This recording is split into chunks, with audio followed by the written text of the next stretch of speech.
It's one thing to listen to doom and gloom about food and fertilizer shortages, skyrocketing prices, the cost of living, or your job being outsourced overseas or eliminated due to automation.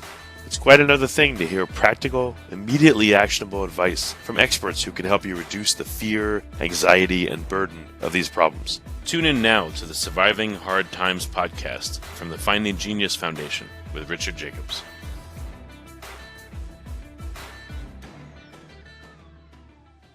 Before we begin, a note from our sponsor.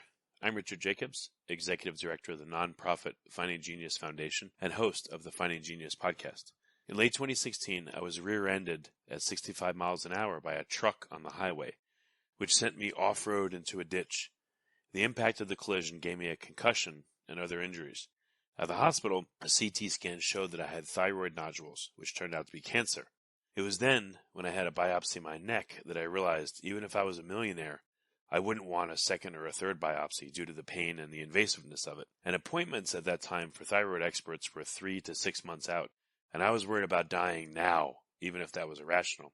So because of this, I've decided to raise money to conduct a literature review on steroids, on the causes of anxiety and depression, a condition that affects well over 50 million people in the United States and hundreds of millions worldwide. Our goal is to create a codex, a guide that reveals all possible treatments for anxiety and depression for people that live with the condition, or for loved ones that have it, as my wife and my son do. To find out more about our fundraiser, visit findinggeniusfoundation.org and click on Current Initiatives. And now, to our guest. Hello, this is Richard Jacobs with the Surviving Hard Times podcast, sponsored by the Finding Genius Foundation. I have Robert Westerfield. He's a senior public service associate. He's interested in working on consumer fruits and vegetables. He works at the University of Georgia. He's actually a consumer horticulturist. We're going to talk about his work. So thanks for coming, Bob. Well, thank you. I'm glad to be here. I don't know, have you been growing things and tending the plants your whole life, or is this more of a recent thing in your life? No, good gracious, no. I've actually probably been gardening for over 40-something years. I've worked for the University of Georgia almost 35 years now, and I'm actually the fruit and vegetable specialist, or one of them for the state. And so my main job is I actually trial vegetables. I try different varieties to see how well they work in the state of Georgia. You know, if they're good varieties, then we'll send them up to the different seed companies and catalogs, our suggestions, and then eventually, they may show up for sale to consumers, to farmers, and so forth. I also work with our county personnel, which are called county agents. We've got agents in all the counties. And then what I do is I make field visits. I go out to a lot of the small farm operations, kind of the mom and pop farms, organic farms, troubleshoot for them, help them, to try to do a little bit better job of growing. Okay, interesting. So you do some consulting with individual farms, and then for the university, you're helping to find fruits and vegetables that'll grow in Georgia's climate? Right. And I mean, it's all part of the same job. So, as a faculty member for UGA, we're usually expected to have a research type initiative or appointment. And for me, that's applied research. So I work with a lot of the companies, particularly sweet corn varieties. Last couple of years, I have trialed numerous different sweet corn varieties in the state to see which ones would work out the best, which ones didn't have as much problem with insects, which ones stored the longest, and that kind of thing. So do that. But then on a continuous basis, I'm answering emails. Also write a lot of publications. I've got probably 150 publications with the University of Georgia on different topics, different things about fruit gardening, vegetable gardening, and so forth. Yeah, that's really, really cool. Do you grow things indoors? Do you use hydroponics, or is it all outdoors with soil? Yeah, so that's a great question. Hydroponics has not really taken off very much in our state yet. Certainly, if you go south of us into Florida, it's kind of big. And there's a few growers here, but primarily what I'm doing is outdoor systems. We certainly have a greenhouse that we have at UGA, and that, I will start young vegetables in there, and then, of course, they'll be transferred out into the field. Now, what we do a lot of around here is we trial a lot of what's called high tunnel production. High tunnel, if you will, is sort of like a greenhouse, but it doesn't have heating and air. It's basically just the structure. Usually it's sort of made out of metal hoops with plastic over it. And what that does, that allows farmers to get in there and get their crop started earlier in the spring when our soils are still too cool. So it's sort of a way of kind of, tricking the season and extending it one way or the other. But it also helps a little bit in prevention of disease and some of the insects. So what are some of the nuances of greenhouse growing? What should people know that is important to know about greenhouses? Are they primarily good for just starting fruits and vegetables, or if you're going to take them all the way, what's important about greenhouse growing versus outside? Yeah. So the high tunnels I spoke of are basically like greenhouses, but their sides come open, allow air in and so forth. So the biggest thing, if you're going to use a total enclosed structure, say like a greenhouse, which may be made out of, glass, plastic, if you're growing the Solanaceas crops, and Solanaceas are things like tomatoes, peppers, eggplants, as long as there's some movement in there, a little air movement or whatever with a fan, they'll actually pollinate themselves and they can produce a vegetable. Most of your cucurbit crops, and that would be things like you think of squash, cucumbers, cantaloupe, and such, they have got to have pollinators, and pollinators typically are going to be insects. So, if you've got a sort of a sterile environment in a greenhouse and no, honeybees or other pollinators flying around, you're not going to get much of a crop because it's not being pollinated from insects. That's one thing you have to look for. Oh. So some of the cucurbic vegetables and fruits, you can't grow them year round because the pollinators won't be around unless you had them, I guess, hanging out in the greenhouse in the temperature controlled environment, right? Yeah. And there's a way to do it, and it is done. So one thing is, and it's not done on a huge basis, but some growers will actually put bumblebees inside of the high tunnel or the greenhouse and allow them to live in the greenhouse or the high tunnel, and they're going to go around each day and pollinate the vegetables. The other way to do it, and we've done this before, is to pollinate them artificially. When it comes to any of the squash varieties, the cucurbits, you're going to have several male blooms, and then you'll have the female bloom. The female bloom is the thing that's going to turn into the vegetable. Well, transferring the pollen from the male to the female is what's the key. You can do that with a Q-tip. You can break off the male blooms and swirl them inside the female blooms, and that will actually act as an insect pollinating. So there are ways to get around it, but, from a large scale, it would be kind of labor intensive. What about, having, like you said, like a high tunnel, but opening the windows not only for air, but for pollinators? Will they come in or they won't know? Yes, they will. Certainly that's the way it is done, and they will come in. What we've been working on lately is something called exclusion tunnels, because not only will the pollinators come into everything from, your tomatoes to your peppers, or if you try to grow squash or something in there, obviously not only the good guys make it in, but the bad guys can make it in as well. Here in the state of Georgia, we've got a very warm climate, so we battle a lot of disease and insects. Working with exclusion tunnels is a way of doing the high tunnels that instead of just having plastic over the whole thing, we actually use, it's sort of a shade cloth netting on the sides and the front and the back of it, like the entrances. What it does, it allows some of the pollinators to make it through, but the larger, more damaging insects can't fly through. So it's something that's sort of still in the works. We're kind of been experimenting with that. But yeah, opening up, to get pollinators in is important, but also remember, the bad guys can make it in there as well. Yeah.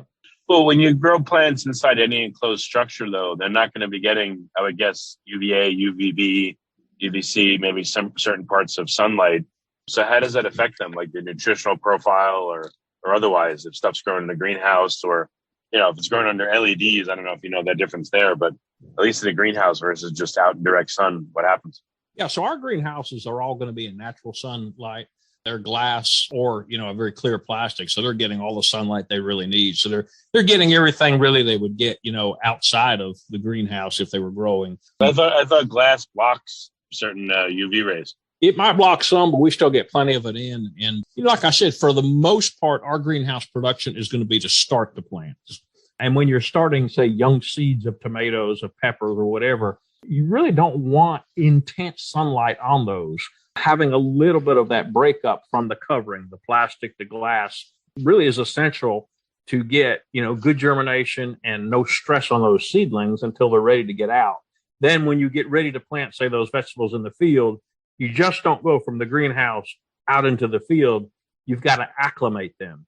And you're acclimating them to sort of the full sunlight, if you will, and also the temperature differentiation. So by that, what we'll normally do is we'll take trays outside for a couple hours and they get brought back in again. And you'll do that for a few days. It's kind of like if, you landed up in northern Canada, and it's 20 degrees below zero. It takes you a few days to get used to that.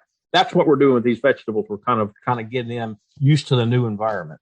Okay, so you're saying that it's better to start the plants, in the greenhouse, and then you put them out in the sun, but you have to acclimate them. So what does the acclimation process look like? Yeah, so it's really just a couple of days. It's basically introducing, and when I say you should start the vegetables in the greenhouse, it's only for some vegetables. Some vegetables actually direct seeding right into the field is perfectly fine. In fact, it's probably even better. We mentioned the cucurbit crops earlier. That's talking about winter squash, summer squash, cucumbers, pumpkins, to name a few. Those do much better when you start them right in the soil of your garden, your raised bed, your whatever, from a seed, rather than starting them as a transplant. So once you do, let's say I grow, some plants, I get them to seedling stage, and they're sprouting and all that. At what point would I transfer them outside? And then what do I do to protect them outside so they can literally take root and start to grow? Okay. Yeah, that's right. And I'm not sure how much you heard of this, but like I said, there are something like the cucurbits we talked about, certainly sweet corn, okra, if you're familiar with. You're better off just to direct seed those right outside and don't start them indoors. However, the Solanaceas we talked about, tomatoes, peppers, eggplants, along with maybe a few of the winter crop. Right now we're growing in the greenhouse, broccoli, cauliflower, Brussels sprouts. Those do much better when started as a seedling, in the greenhouse, when it's in a protected environment. To answer your question, it's normally going to take anywhere from about 5 to 7 weeks to have a seed from going into the greenhouse soil ready for transplant into the garden. So you got to plan on that amount of time to get it ready. You can keep checking your plants when they're finally fully rooted. In other words, you can lift a little plant out of the planter tray and you see it's rooted out completely. Then it's getting very close to being able to be planted. Then what you'll do is, again, you'll take those trays outside for a couple of hours if you can, let them acclimate to the sunlight, to the outdoor temperature, then bring them back in again. Ideally, if you can do that for 3 or 4 days, a little bit of a pain in the neck, but if you can do that, they'll be better conditioned and hardened off for the field. And then that way, when you go to plant them, let's just say 4 or 5 days down the road in the field, they sort of have already been in that environment. And then the key then is going to be water. A lot of people will plant seeds, vegetables, and then may give them a little water to start with. And then they said, well, they'll be on their own. They are literally at your mercy. So you've got to make sure you water them frequently to start with to get those roots to begin to expand. You can certainly throttle back on irrigation, as they begin to kind of flourish and take off. But, really watching the water management early on after you planted that transplant is going to be one of the keys. I'm sure it depends on the plant, but what are some general recommendations for? Yeah. So, as far as irrigation frequency and how much and so forth, just a couple of points. It's really going to depend, first of all, on the type of soil that you have. If you're familiar with raised beds, which a lot of people will grow in around here, they'll take, wood and build raised beds, put 6 or 7 inches of soil up in there. That's a great way to grow vegetables, but they also drain very rapidly. You may have to water those raised beds every 3, maybe 4 days. In soils, particularly in Georgia, maybe parts of Texas and other areas of the country, you've got a lot more clay in the soil. They will retain moisture. So that being said, 1 to 2 inches of water per week might be all those plants need. And like you said, some are more water thirsty than others, but most vegetables are going to thrive on at least 1 to 2 inches of water per week. The real key is, again, starting those plants off, getting them established. And then when they get close to fruiting, you definitely want to make sure they have plenty of water so that they can fill out and come basically to maturity for harvest. Oh, so as they get close to, so when they produce flowers, is that when you start to amp up the watering, or only when they start to produce the fruits themselves or the vegetables? Not necessarily when they're flowering, but when that flower has pollinated and begins to develop into a vegetable. For instance, take example, a cucumber. It'll be a bunch of blooms on there. Since it's a cucurbit, you're going to have male and female blooms. The way you tell the difference for the listeners is, the female bloom will actually have what looks like a very tiny cucumber right behind the bloom. That's the oval. That's the female reproductive part.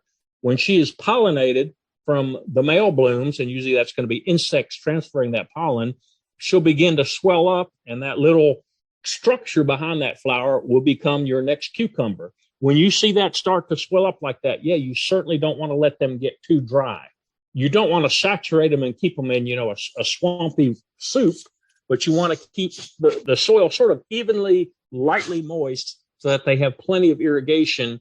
Another problem with cucumbers, if you let them kind of grow and then you don't water them and they get real dry, they'll get bitter on you. And that's a real common problem we see sometimes. People say, well, I grew cucumbers, but they were bitter. They probably let them get a little bit too dry during that process from the time they pollinated to the time they were ready to harvest. Okay. How do you tell if you're overwatering or underwatering before it's too late?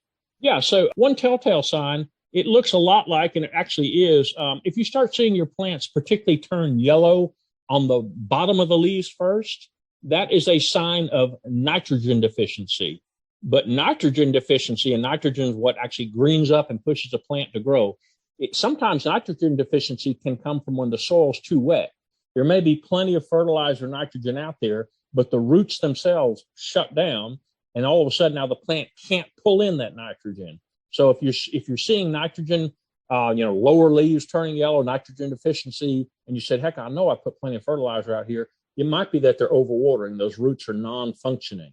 Other thing is you'll see the tips of the leaves, either overwatering or underwatering. The margins or the outside portion of the vegetable leaves will normally begin to turn brown. So it'll almost be like not really a halo, but an outer marginal brown ring around the tips of the leaves. And that's true of anything if we're talking about ornamentals, houseplants, or vegetables. And that's a telltale sign that something with the water is off. Oh, it doesn't necessarily mean it's too much or too little, but what else would be off with the water? It definitely could be something with the water management. Or, like right now I'm looking outside and we're getting a good rain come in. I can't control that. There are other physiological factors that can come in from, drought and or, lack of water, or sometimes too much. Vegetables are notorious problematic vegetable plants. If suddenly it's been pretty dry and they get a tremendous rainstorm in, or you turn the irrigation on and say you forget to shut it off and it goes too long, a lot of times those tomatoes will just keep sucking up that water and the fruit itself will split. And that's what we call fruit cracking. And I'm sure you've seen tomatoes before up at the top there where they connect to the stem. They'll have these long concentric rings around them where they split open. Basically, there's no more places for the water to go, so it just breaks the skin open of the tomato. So that's just one out. That'd be another indicator that, hey, we probably got too much water in here too suddenly. So there's all kinds of things. I've seen vertical cracks where the tomato kind of, or whatever fruit splits vertically, but I haven't seen these ring ones. Yeah, so have you seen the other ones? Yeah, the vertical cracks, and that could be a number of things. That could even be what's called cat facing. Cat facing is a physiological phenomena where sometimes the bloom does not get completely pollinated and it does not fully form up the fruit. So you get either funky shaped fruit or you'll see a big split in it. There are a lot of different things that can affect that fruit. Okay. So, yeah, there's lots of factors. How hard is it to diagnose when something's going wrong with the plants you're growing? Is that like a whole art in itself, or just a few things to know? Yeah, there's certainly a number of good publications and websites online that can certainly help you. We've got good publications at UGA that's got pictures of how to diagnose things. For me, doing it for 35 years, I walk into a field. I'm not saying I'm going to know it immediately, but normally if there's a fairly obvious problem, I'm going to recognize it because you know how it is. You've seen it forever. So there it is. But it takes a lot of investigative work sometimes. Sometimes I have to run soil tests. I've got to see where the pH of the soil is. That's very important. That could be the culprit right there sometimes on a lot of issues. Sometimes I don't see the insect damage. I see the damage that occurred, but I don't see the insect itself. So I have to kind of dig further. But there are, I think nowadays with the internet, this blog perhaps, and other things, there's a lot of tools out there that, either the homeowner or the farmer did not have in the past. And also I know Texas has got a fantastic, extension service as well. Just using the local county extension agents to come out. They're the eyes of the specialist. I'm a specialist. And so the county agents are the people that go out to the field. They meet, with the homeowners, the farmers. They sort of take the first look. If they can't figure it out, they send pictures to us and we say, hey, yeah, I think this is what it is. Or if it's even got to go deeper than that, I'll line up a visit and I'll say, hey, let me meet you out there, with the client, and we'll see if we can figure it out.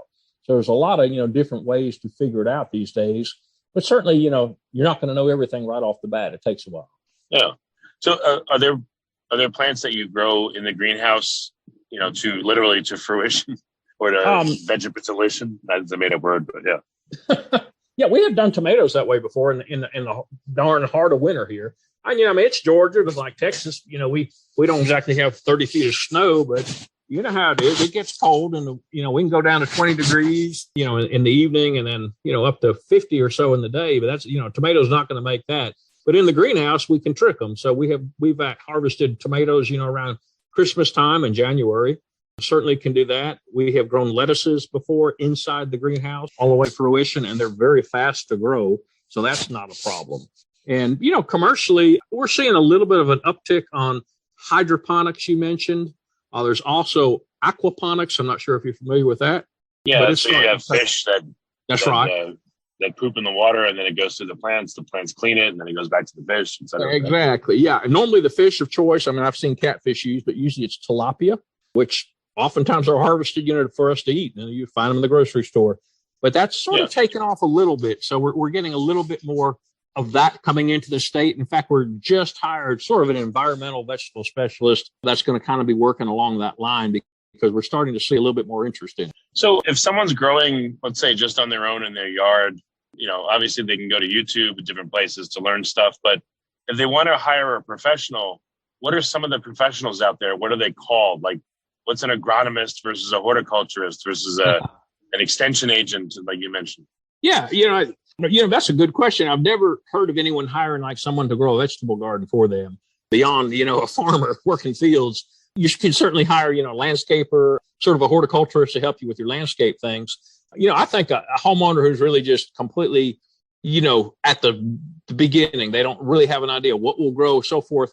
They really need to check their local county extension office. There is so much information. It's free. There's tons of publications. There's online videos. We're starting to do videos now ourselves. I've done a couple of YouTubes on stuff. There's so much information out there.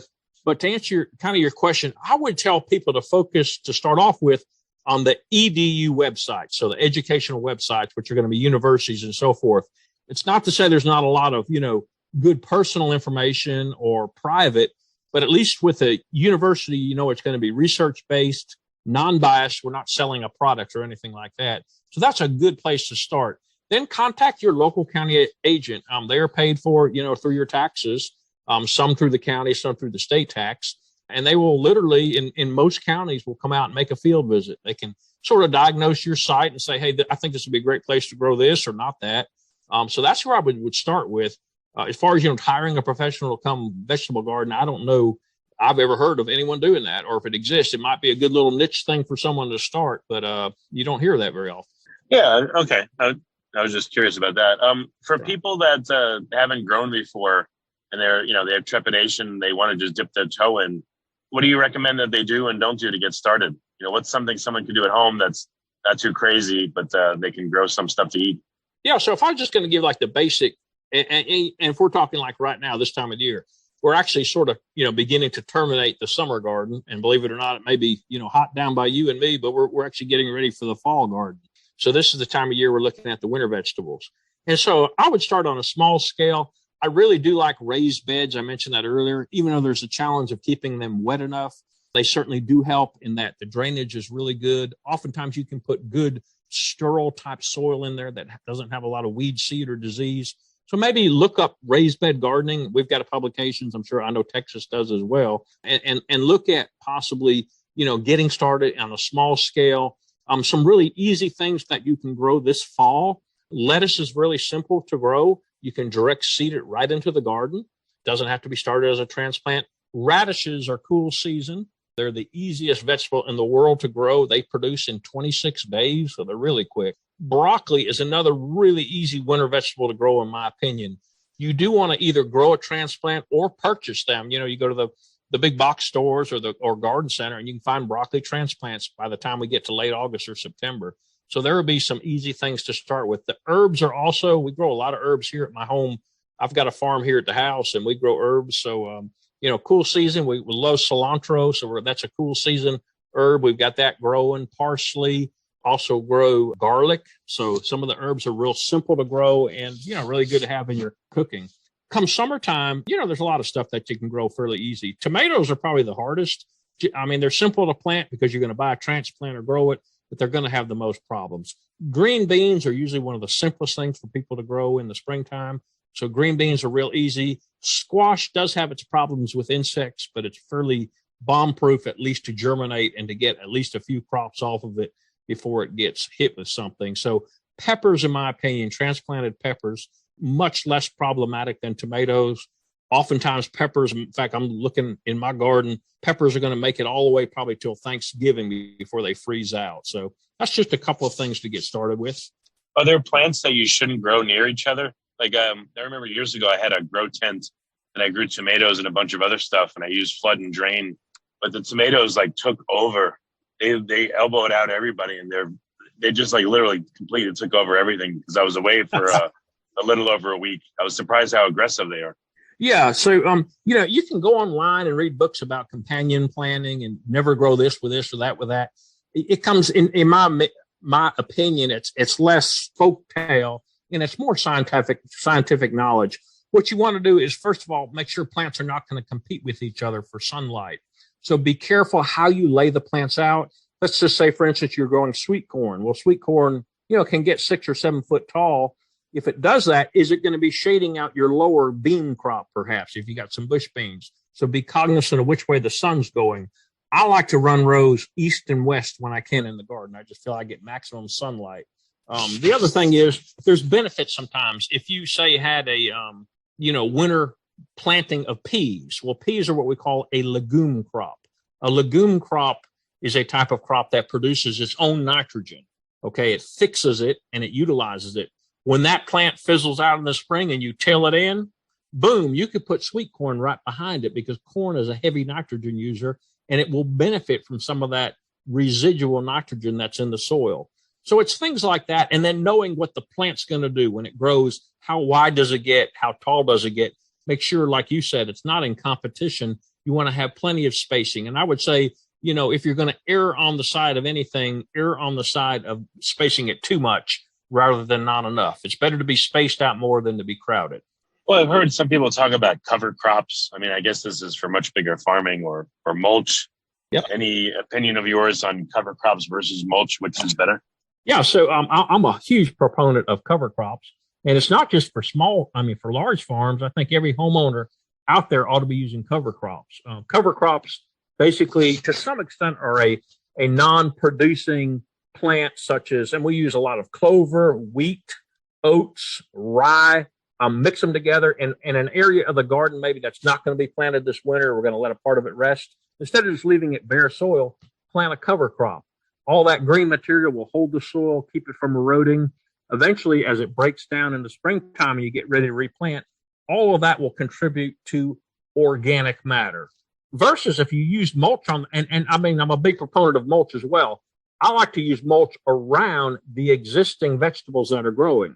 So mulching around your tomato plants, around your squash, around your peppers to help hold in moisture and to block weeds, I think is a fantastic way to go. Okay. But in an area where you're going to have a lot of bare soil because maybe you're not planting or you want to rest that part of the soil, the cover crops is going to be the way to go to allow that. We call it green manuring, if you will. That stuff's going to grow. It's going to put some nitrogen in the soil. And then eventually when it gets tilled back in, all that rich organic will be in your soil. How come you can't just let weeds grow in your garden and just clip them every once in a while? And they're the cover crop. Yeah, weeds are sort of the nemesis. Nutrients? What's wrong with them? Yeah, weeds actually will provide, to some extent, when they're broken down, nutrients. The problem is they're great nutrient robbers. And then if you let weeds overtake your garden, which is a tremendous problem, particularly in the Southeast, but pretty much everywhere, the weeds are going to compete for moisture, for the nutrition that's been applied to the vegetables. And so if they get out of hand, you're going to have some really lethargic looking vegetables. So there's a difference between planting a cover crop that you will terminate. And by terminate, I mean you're going to end that cover crop either by fruition where it's fizzled out, or you're going to spray it, or you're going to till it in, and now you're going to plant your vegetable. And then that's when you switch to using non-living mulch around it, okay? Pine straw, wheat straw, pine bark type stuff. Versus if you just try to grow into a bed of weeds saying, well, that'll hold the soil, whatever. No, it's going to rob the soil. So it's going to be too much of a competition factor if that makes sense. Yeah, no, that makes sense. I just wondered why. But okay. Interesting. What are some of the, the big projects that you're working on? Are you trying to get new plants to be able to grow in Georgia soils, or like what's the focus of your work nowadays? Yeah. So right now we're working actually a lot of what we do at UGA, and this is probably true of a lot of the academic institutions. They're always going to require you to try to bring in grants and so forth. And grants, sort of a blessing and sort of a curse, because they'll sort of make you run rabbits around the hole, if you know what I'm talking about. But at the end of the day, I'm on a grant right now that hopefully is going to come through, and we're going to be working with pollinators. And so what we're going to be doing is trying to set up pollination demonstrations around small grower operations, these like anywhere from maybe, 3 to 10 acre sites where people they may be farming full time, or it could be a little part-time farm where they're trying to make a little extra money.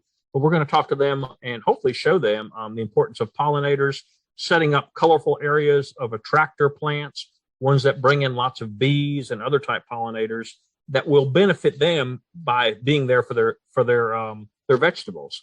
Also, we're looking to pull in what we call beneficial insects, predatory insects that are going to be a predator, taking out the bad guys in the garden. So that's kind of the focus now. Hopefully that's going to be, we're going to be gearing up for that starting this spring. Okay, very good. If people are interested in learning more from you and, getting resources maybe from the University of Georgia or, publications you've written, or you mentioned the radio show, what are some places people can find out more about you and learn from you? Yeah. So I think probably the easiest way, if they just go into Google and put again, depending on what state you're in, and I guess I'm thinking this could be going in any state. Is that correct?